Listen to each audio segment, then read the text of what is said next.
एक समय स्वर्गलोक में सबसे बड़ा कौन के प्रश्न को लेकर सभी देवताओं में वाद विवाद प्रारंभ हुआ और फिर परस्पर भयंकर युद्ध की स्थिति बन गई। सभी देवता देवराज इंद्र के पास पहुँचे और बोले, हे देवराज, आपको निर्णय करना होगा कि 9 ग्रह में सबसे बड़ा कौन है। देवताओं का प्रश्न सुनकर देवराज इंद्र उलझन में पड़ गए और कुछ देर सोचकर बोले, हे देवगणों, मैं इस प्रश्न का उत्तर देने में असमर्थ हूँ। पृथ्वी लोक में उज्जैनी नगरी में राजा विक्रमादित्य का राज्य है। हम राजा विक्रमादित्य के पास चलते हैं क्योंकि वह न्याय करने में अत्यंत लोकप्रिय हैं। उनके सिंहासन में अवश्य ही कोई जादू है कि उस पर बैठकर राजा विक्रमादित्य दूध का दूध और पानी का पानी अलग करने का न्याय करते हैं। देवराज इंद्र के आदेश पर सभी देवता पृथ्वी लोक में उज्जैनी नगरी में पहुँचे।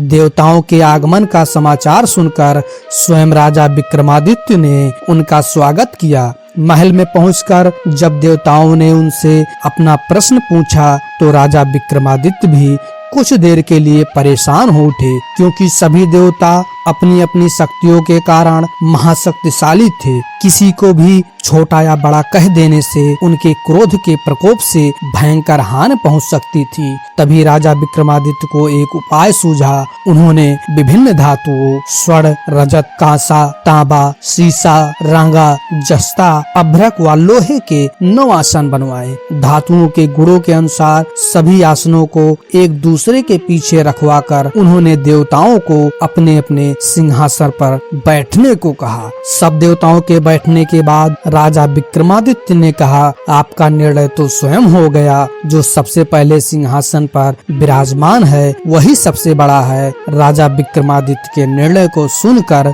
शनि देवता ने सबसे पीछे आसन पर बैठने के कारण अपने को छोटा जानकर क्रोधित होकर कहा, राजन, तुमने मुझे सबसे पीछे बैठाकर मेरा अपमान किया है। तुम मेरी शक्तियों से परिचित नहीं हो। मैं तुम्हारा सर्वनाश कर दूंगा। सूर्य एक राशि पर 1 महीने, चंद्रमा 2.25 दिन, मंगल 1.5 महीने, बुध और शुक्र 1 महीने, बृहस्पति 13 महीने रहते हैं, लेकिन मैं किसी राशि पर 7.5 वर्ष रहता हूँ। बड़े बड़े देवताओं को मैंने अपने प्रकोप से पीड़ित किया है। राम को 7.5 के कारण ही वन में जाकर रहना पड़ा और रावण को 7.5 के कारण ही युद्ध में मृत्यु का शिकार बनना पड़ा। उसके वंश का सर्वनाश हो गया। राजा, अब तू भी मेरे प्रकोप से नहीं बच सकेगा। राजा विक्रमादित्य शनि देवता के प्रकोप से थोड़ा भयभीत तो हुए, लेकिन उन्होंने मन में विचार किया,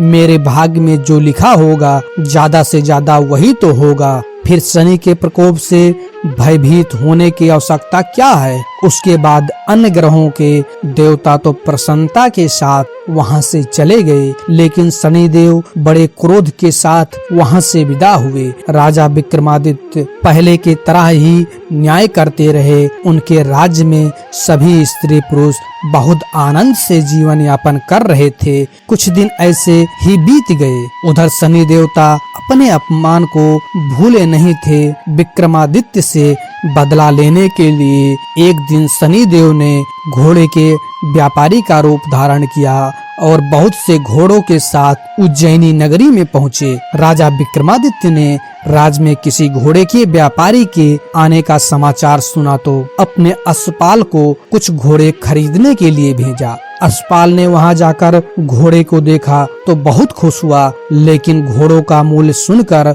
उसे बहुत हैरानी हुई। घोड़े बहुत कीमती थे।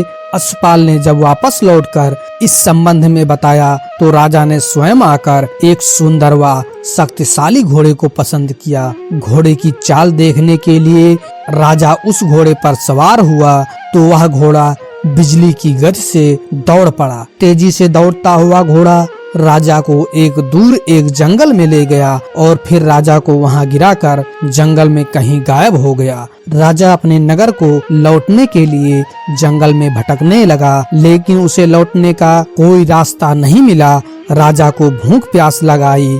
बहुत घूमने पर उससे एक चरवाहा मिला। राजा ने उससे पानी मांगा। पानी पीकर राजा ने उस चरवाहे को अपनी अंगूठी दे दी। फिर उससे रास्ता पूछकर वह जंगल के बाहर निकलकर पास के नगर में पहुंचा। अगर ये कहानी आपको अच्छी लगती है प्लीज लाइक करें, शेयर करें और इस चैनल को सब्सक्राइब करके अपने भाई का सपोर्ट करें।